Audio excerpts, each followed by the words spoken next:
Bueno, ahí estamos. Bueno, pues muy buenos días para todos de nuevo. Qué gusto volver a saludarlos. Vamos a iniciar con nuestros temas de la segunda unidad. Mi nombre es Jacobo Ramírez, para quienes no se recuerden. Y durante esta segunda unidad en nuestro curso de psicología vamos a ver un poco de las bases biológicas de nuestra conducta, específicamente el sistema nervioso, ¿verdad? Ya hemos tocado un poco acerca de este tema. Sin embargo, pues vamos a ver un poco de esta base biológica de nuestra conducta. Nos dice el sistema nervioso es el sistema coordinador de las funciones. Hay dos tipos de funciones bien importantes que controlan nuestro sistema nervioso. Las funciones que son conscientes y las inconscientes, ¿verdad? A estas que son conscientes también nosotros le denominamos las voluntarias, ¿verdad? Porque, por ejemplo, yo soy consciente de cuando agarro un lapicero y me pongo a escribir, yo soy consciente de cuando estoy hablando, yo soy consciente de cuando me acerco a alguien a saludarlo, a hacerle una caricia o a lastimar a alguien, incluso nosotros somos conscientes de eso, ¿verdad? Entonces, a eso se le denomina voluntario también. Y el nombre correcto de esta rama del sistema nervioso, que es la que controla todas estas áreas conscientes o voluntarias, se le denomina el sistema nervioso somático, ¿sí? Ese es el nombre correcto que recibe dentro de la clasificación del sistema nervioso. Es el sistema nervioso somático o del control de las actividades conscientes y voluntarias. También tenemos otra área de nuestro cuerpo que es el área de las acciones inconscientes o las denominadas también involuntarias. A esta área en el sistema nervioso se le conoce con el nombre de sistema nervioso autónomo. ¿Estamos? Sistema nervioso autónomo. Bueno, también es importante que veamos dentro de esta imagen, nosotros solo déjenme poner un puntero por acá. Vamos a ver. Puntero, puntero, puntero, ¿dónde está? No lo veo. Ahora está. Entonces, si nosotros nos damos cuenta, tenemos un encéfalo aquí y de este encéfalo nace una médula espinal, que es toda esta que nosotros vemos precisamente aquí en el centro, ¿verdad? Aquí se lo estoy dibujando más o menos. A estas dos estructuras, al encéfalo, que está compuesto por el cerebro y otras estructuras, al encéfalo más la médula espinal se le conoce con el nombre de sistema nervioso central. Por eso nos coloca aquí el nombre de sistema nervioso central, ¿sí? Ahora voy a cambiar de color, permítanme. Veamos este celestito que está acá. Y si nos damos cuenta de esta médula espinal, nacen muchas ramitas para los brazos, para el tórax, para el abdomen, para las piernas, para la región pélvica y etcétera. Todas estas ramitas se le denomina sistema nervioso periférico. ¿Estamos? Así como se lo estoy señalando yo aquí en la imagen, ¿verdad? Entonces, anatómicamente son las dos grandes divisiones en las cuales se puede, valga la redundancia, dividir nuestro sistema nervioso, ¿verdad? Sistema nervioso central y sistema nervioso periférico, ¿verdad? Entonces, son las dos principales ramas del sistema nervioso. Dentro de las divisiones, ojo con esto que les voy a decir, por favor. Dentro de las divisiones del sistema nervioso periférico está la del sistema nervioso que es voluntario y la que es involuntario, que es lo que habíamos mencionado previamente. ¿Estamos? ¿Alguna duda aquí hasta dónde vamos? No, profe. Entonces continuamos. Lo voy a borrar, ahí está. Entonces continuamos. Y aquí es lo que ya nosotros habíamos hablado, ¿verdad? Este es un esquema bastante sencillo, el cual a nosotros nos resume esta información de la cual ya estábamos analizando previamente. Tenemos un sistema nervioso que se divide en central y periférico. El central que está compuesto por el encéfalo y la médula espinal, y el periférico que está compuesto por los nervios periféricos. Y este periférico, como ya decíamos, se divide todavía dentro de lo que es sistema nervioso autónomo y el sistema nervioso somático. ¿Qué movimientos o qué acciones autónomas controlan nuestro sistema nervioso autónomo? Por ejemplo, nosotros no podemos controlar cuántos latidos va a generar mi corazón, no podemos controlar la secreción de jugos gástricos, de bilis, no podemos controlar la secreción de algunas hormonas, etcétera. Todo esto no lo podemos controlar nosotros, o por ejemplo no podemos controlar cuando los vasos sanguíneos se hacen más grandes o más chiquitos, la secreción de ciertos factores, ciertas sustancias, todo eso no lo controlamos, eso es autónomo, es automático, ¿verdad? Nuestro cuerpo lo controla solito, entonces precisamente eso es el sistema nervioso autónomo. ¿Estamos? Ya vamos a analizar un poquito esto más adelante, ¿sí?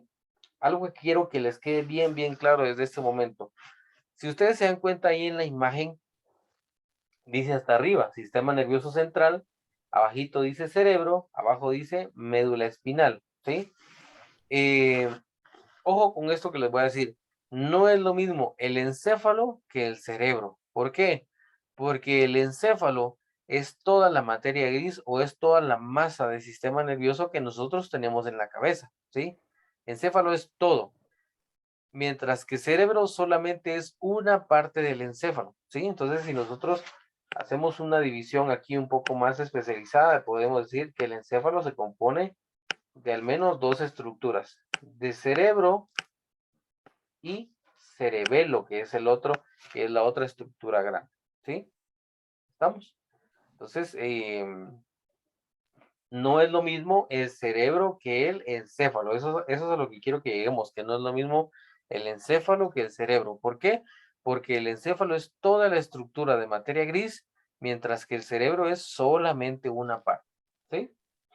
Bueno, yo sé que esto no es clase de anatomía como para que ustedes se lo deban de aprender para la vida, pero sí por lo menos para que sepamos que no es lo mismo y que logremos identificar algunas diferencias entre ambas situaciones. ¿Estamos? Bueno, ¿alguna duda aquí hasta esta parte o alguna duda con lo que llevamos hasta el momento? ¿Alguien que no le haya quedado claro la diferencia entre sistema nervioso central, periférico, o la diferencia entre sistema nervioso periférico autónomo y somático?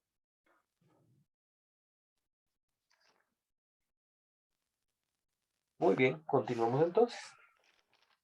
Bueno, como ya decíamos, el sistema nervioso central está conformado por el encéfalo y la médula espinal. Ya decíamos, el encéfalo está compuesto por por el cerebro y el cerebelo, y la médula espinal, pues que también la componen otras partes, pero no vamos a entrar tanto en detalle en esto, ¿sí? ¿Qué funciones tiene el sistema nervioso central? Ojo con esto. Las funciones del sistema nervioso central son bien importantes. Se le llama central porque es el centro de operaciones de todos nuestros impulsos nerviosos. Entonces, ¿qué funciones tiene? La cognición principalmente. ¿Qué es la cognición? Podrán decir algunos. Bueno, la cognición es esta capacidad de pensamiento, de racionalizar, de poder analizar, esta capacidad diferente que, valga la redundancia, nos diferencia del resto de seres vivos. Recordemos que los seres humanos, como seres vivos, formamos parte del reino animal, ¿verdad? Formamos parte del reino animal. No existe un reino, por ejemplo, un reino de seres humanos, ¿verdad? No, formamos parte del reino animal. Y esta capacidad de ser pensantes, o esta capacidad de sapiens, ¿verdad? Que así es como se nos denomina a los seres humanos, el Homo sapiens sapiens, es un ser pensante. Eso es lo que significa Homo sapiens, ser pensante. Esta capacidad de racionalización o de cognición es lo que nos diferencia del resto de seres vivos. ¿Estamos? Por eso es que muchas veces pues pareciera que el ser humano pues regresa a sus estados primitivos cuando vemos personas que se pelean por cuestiones que realmente pues no tienen razón de ser, eh, pues precisamente no están utilizando esta capacidad de pensamiento, de racionalización, que nos diferencia totalmente del resto de seres vivos, ¿verdad? Entonces, eh, es importante que nosotros recordemos esto. Cuando tenemos un problema, cuando tenemos un pleito, pues recordar esta capacidad de pensamiento y de racionalización, ¿verdad? Esa es la principal función que tiene nuestro sistema nervioso central, pero también cumple una función de integración. ¿Integración de qué? Por ejemplo, les voy a poner un ejemplo con esta imagen que tenemos nosotros aquí en particular.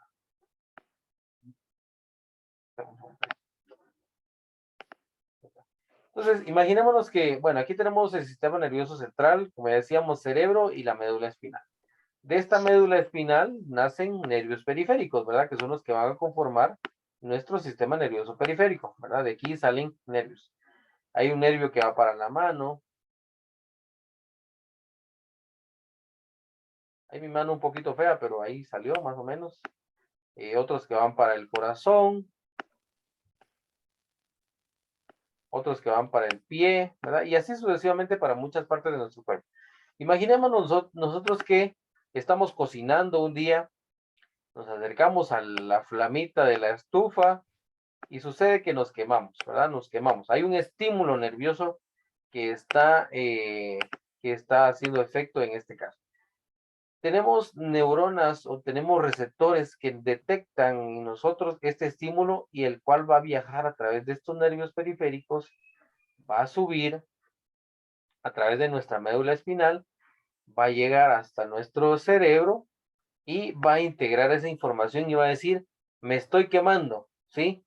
Me estoy quemando, entonces tengo que generar una acción para poder evitar que yo me esté quemando. Entonces, integra esta información aquí en el sistema nervioso central, aquí se integra esta información y nos devuelve una respuesta a través de nuestro sistema nervioso central, baja una respuesta a través de la médula y posteriormente a través de nuestro sistema nervioso periférico genera una respuesta de huida, ¿verdad? Lo que hace es alejarnos, ¿verdad? Automáticamente nosotros alejamos nuestra mano de este estímulo que está siendo nocivo para nosotros. ¿Estamos? Entonces, por eso decimos nosotros que nuestro sistema nervioso central también cumple esta función de integración. ¿Por qué? Porque integra la información que yo estoy recibiendo o que yo estoy percibiendo del exterior para poder generar una acción. ¿Estamos? Entonces también vemos esta acción o esta función de interpretación, ¿verdad? También la función del lenguaje que está almacenada en nuestro sistema nervioso central y la coordinación en general, que la coordinación es una función del cerebelo. Como ya vemos nosotros aquí en la imagen, vemos, como ya decíamos, el encéfalo como tal está compuesto por dos partes, por el cerebro, que es esta parte más grande, y el cerebelo, que es esta otra parte pequeña, ¿verdad? Entonces el sistema nervioso central cumple todas estas funciones. Podríamos decir que la cognición, la interpretación y el lenguaje son funciones del cerebro, mientras que la coordinación en general es una función del cerebelo, ¿verdad?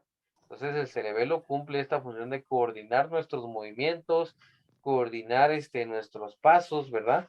Y es un área bien, bien importante que debemos de cuidar. Por ejemplo, cuando una persona se golpea en esta parte de atrás de la cabeza donde está el cerebelo, muchas veces queda aturdida, tiene incapacidades para coordinar movimientos, incluso le cuesta caminar muchas veces, entonces hasta que el cerebelo pues logra eh, tener de nuevo íntegra sus funciones, ¿verdad?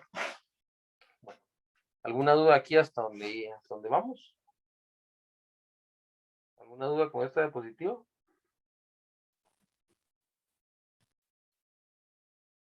No, profe. Muy bien, continuamos entonces. Entonces veamos el encéfalo, como decíamos, el encéfalo pues tiene tres componentes estructurales principales, ¿verdad? Dos hemisferios cerebrales, uno derecho y uno izquierdo, el cerebelo y el tronco cerebral, ¿verdad? El tronco cerebral que ya lo vemos nosotros aquí en pantalla. No me interesa que se aprendan tanto esto de memoria, pero solamente que conozcan, ¿verdad? Que hay diferentes divisiones. Si ustedes se dan cuenta, a medida que nosotros nos vamos metiendo más en el tema, pues cada vez hay más y más cosas en que especializarnos, ¿verdad? Hay cosas mucho más específicas, pero como les digo, pues esto no es clase de anatomía para que ustedes lo sepan, pero solamente para que ustedes conozcan y seamos conscientes que hay más y más divisiones, ¿verdad? Bueno, continuamos entonces. Bueno, algo importante dentro de esto es de que el cerebro, como ya decíamos, que es esa estructura mucho más grande de nuestro encéfalo, se divide en dos hemisferios cerebrales, un hemisferio cerebral derecho y un hemisferio cerebral izquierdo, ¿sí? Muchas veces, y esto ustedes lo van a poder encontrar en algunos cuadros en internet, muchas veces nos dicen que el hemisferio cerebral, el derecho, es el artista, nos dicen, el artista, ¿verdad? Es el lado artístico, es el lado del arte, de la poesía, del dibujo, de la música, etcétera, mientras que el hemisferio izquierdo es el área de las ciencias, ¿verdad? Entonces, nos dicen que en algunas personas predomina muchísimo más el utilizar el hemisferio derecho o el hemisferio izquierdo, ¿verdad? Como decíamos, el hemisferio izquierdo, porque es el área de las ciencias, el área de aquellas personas que les gusta más el área científica o les gusta más indagar sobre ciertos temas en particular, mientras que el hemisferio derecho es el de aquellas personas que les gustan el arte, por ejemplo, la música, el dibujo, la pintura, y que ejercitan muchísimo más estas cuestiones en su vida, ¿verdad? Entonces, son dos situaciones bien importantes que debemos de identificar en nosotros, ¿verdad? Algo muy importante es que por lo general, ojo con esto que les voy a decir, por lo general, no siempre, por lo general les estoy diciendo, ¿verdad? No siempre es así, pero por lo general, una persona que estimula mucho su izquierdo, su hemisferio derecho, ¿verdad? El hemisferio artístico, el hemisferio creativo, de la música, el canto, el dibujo y etcétera, una persona que es muy afín a estas cuestiones, por lo general tiene una predilección para escribir con la mano izquierda. ¿Por qué es esto? Porque cuando las fibras nerviosas bajan del cerebro, pasan por el tronco del encéfalo, pasan por la médula espinal, hay un entrecruzamiento y en ese entrecruzamiento, pues nosotros aprendemos a ser mucho más hábiles con el lado contrario de lo que nosotros estamos estimulando.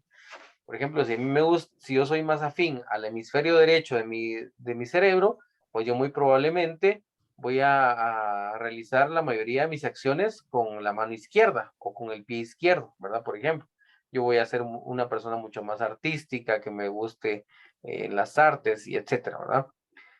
Como les digo, por lo general, no siempre sucede esto, pero por lo general a las personas que les gusta el dibujo, la música, el canto y todas esas cuestiones, pues son personas que utilizan mucho la mano izquierda, ¿verdad? O utilizan mucho la pierna izquierda para realizar diferentes acciones. Y por el contrario, ¿verdad? El hemisferio izquierdo, que va a ser el hemisferio de las ciencias, el hemisferio de aquellas personas que les gusta más otras cuestiones no tan artísticas, sino que les gustan más las ciencias, pues por lo general estas personas van a manipular muchas veces su lado derecho del cuerpo. Eso quiere decir escribir con la mano derecha, patear con el pie derecho, por ejemplo, o manipular algunas situaciones con el hemisferio derecho de nuestro cuerpo, ¿verdad? Bueno, ¿alguna duda aquí hasta dónde vamos? No, profe, todo claro. Continuamos. El sistema nervioso periférico, como ya decíamos, pues es todo este que nace del centro de nuestro cuerpo y está formado por ganglios, perdón, está formado por ganglios y los nervios periféricos. Los ganglios son unas pequeñas pelotitas, podríamos decirle, de neuronas que se forman justo alrededor de la médula espinal. Ahí está señalizado, pero como les digo, pues esto no me interesa que ustedes lo sepan. Lo que sí es importante es que, como ya decíamos previamente, el sistema nervioso tiene vías o tiene nervios que van a ser aferentes, que son los que van para adentro, ¿verdad? Los que me llevan una información, si yo me estoy quemando, me llevan esa información para arriba, para el cerebro.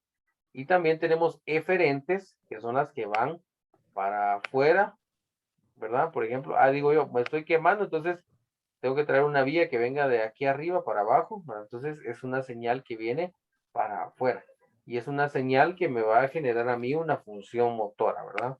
Por ejemplo, el caso de que si yo me estoy quemando, bueno, tengo una vía aferente que me dice me estoy quemando y una vía eferente que me dice alejate de ese estímulo, ¿verdad? Entonces va a generar una acción, ¿sí?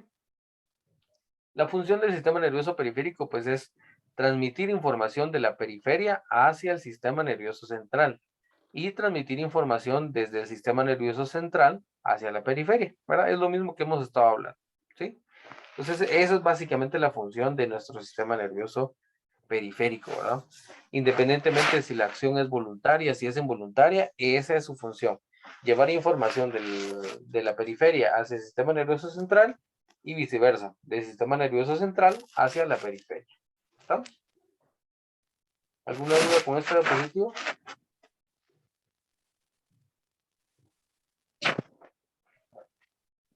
Y como decíamos, nuestro sistema nervioso periférico Hay uno que es somático y hay otro que es autónomo, ¿verdad? El, el autónomo, pues también se le puede denominar el simpático. Hay otra división que se le llama el sistema nervioso simpático y parasimpático, pero de nuevo, ¿verdad? Esto no es para que ustedes se lo aprendan, esto ya es algo mucho más específico, pero esto me interesa que ustedes vean que cada vez que nosotros vamos leyendo y seguimos indagando en los temas, hay más información y más información y más información, y sobre todo esto se hace para que la información sea mucho más especializada, ¿verdad? Recuerden que el, el bachillerato que ustedes están optando, pues incluye ciencias también, ¿verdad? Entonces, si a alguien le interesa pues un poco más estos temas, pues también es para que se vaya interesando en estas cuestiones, ¿verdad? Eh, y esta es la división básica, como ya les decía, de nuestro sistema nervioso periférico, ¿verdad? El somático y el autónomo, el somático también denominado voluntario, y el autónomo denominado involuntario también, ¿verdad? El autónomo, como decíamos, se divide en simpático y parasimpático. Por lo general, el simpático va a generar una acción estimuladora, ¿verdad? Si yo pongo el caso de la acción del corazón o de la palpitación del corazón, que es una de las cosas que nosotros no podemos controlar, el sistema nervioso simpático lo que va a hacer es aumentar la frecuencia cardíaca, ¿verdad? Aumentar la frecuencia cardíaca. Si yo estoy en una situación de peligro, en una situación de huida, en una situación de emergencia, se activa mi sistema nervioso simpático y empieza a aumentar la frecuencia cardíaca. ¿Para qué? Para poder garantizar nutrientes, oxígeno en todas las células de mi cuerpo para ese momento de huida en las cuales yo la voy a necesitar, ¿sí? Pero si yo estoy descansando, si yo me voy a dormir, si yo quiero descansar, si yo no estoy ante un peligro, si yo me siento a gusto donde yo estoy, se activa mi sistema nervioso parasimpático y va a generar acciones inhibidoras. Eso quiere decir, va a disminuir mi frecuencia cardíaca, yo me voy a sentir mucho más relajado, más descansado, ¿verdad? Y voy a poder dormir tranquilo, ¿sí? Es un claro ejemplo en el cual pues nosotros podemos ejemplificar, valga la redundancia, la acción del sistema nervioso autónomo en sus diferentes divisiones, tanto simpática como parasimpática. ¿Estamos? ¿Clara la diferencia entre el simpático y el parasimpático? Continuamos entonces. Y pues aquí, veamos que esta es una telaraña, ¿verdad? De funciones que realmente pues esta es una situación muchísimo más compleja, pero es solamente para que veamos, ¿verdad? ¿Qué funciones tiene el sistema nervioso simpático y el parasimpático, ¿verdad? El simpático, veamos que dilata la pupila, ¿verdad? Que la pupila es ese agujerito negro que nosotros tenemos en el ojo, a través del cual pasa luz a nuestra retina. El simpático, por ejemplo, algo para que ustedes se recuerden de esto, ¿verdad? Imagínense cuando usted se enamora de alguien o cuando le gusta a alguien, ¿verdad? Si a esta persona le parece simpática, ¿verdad? O le agrada, por eso les pongo la palabra simpático, porque esas son las funciones que realiza el simpático. Si nos damos cuenta, cuando a usted le agrada a alguien o cuando a alguien le parece simpático, se dilata la pupila para que le entre más luz, para que pueda ver mejor a esa persona, se le acelera el impulso cardíaco, como bien nos dice aquí, ¿verdad? Y así algunas otras cuestiones que van relacionadas, ¿verdad? Mientras que cuando a alguien no le parece simpático, pues es totalmente lo contrario, ¿verdad? Disminuye el latido cardíaco, se reduce el tamaño de la pupila, ¿verdad? Y otras cuestiones que nosotros vemos aquí en pantalla, ¿verdad? Este, no me interesa que esto se lo aprendan de memoria, ¿verdad? Solamente que ustedes conozcan, ¿verdad? Cuáles son las diferencias entre uno y el otro y pues que realmente pues las bases biológicas de nuestra conducta son bien importantes, ¿verdad? Es bien importante conocer la biología de por qué nosotros nos comportamos en cierto momento en particular, ¿verdad? Porque cuando a alguien a usted le parece agradable, ¿por qué empieza a latir más fuerte su corazón, ¿verdad? ¿Por qué empieza a respirar más rápido? ¿Por qué se pone nervioso o nerviosa, ¿verdad? Son acciones que controlan nuestro sistema nervioso autónomo, ¿verdad? Es un sistema nervioso que no podemos controlar nosotros, ¿verdad? Entonces, bien importante esta situación, ¿sí? Bueno, entonces hasta aquí nuestro tema con el día de hoy. Esta es básicamente la división que hemos estado hablando durante toda nuestra clase. Ya no vamos a entrar en detalle. Este es a modo de resumen, una imagen bien importante y bien bonita. Si ustedes se dan cuenta desde los dibujos, vean, nos diferencia lo central de lo periférico. y ahí nos va haciendo las divisiones de cada uno de los dos sistemas, ¿verdad? Hasta llegar a lo más específico que vimos el día de hoy. Si se dan cuenta, esta es una imagen que nos resume muy bien la clase del día de hoy, ¿verdad? Nos resume muy bien. Entonces, pues sí les pido, ¿verdad? Hagamos un análisis, analicemos bien esta clasecita del día de hoy. ¿Estamos? Entonces, como tarea para la próxima semana, por favor, tareita para la próxima semana,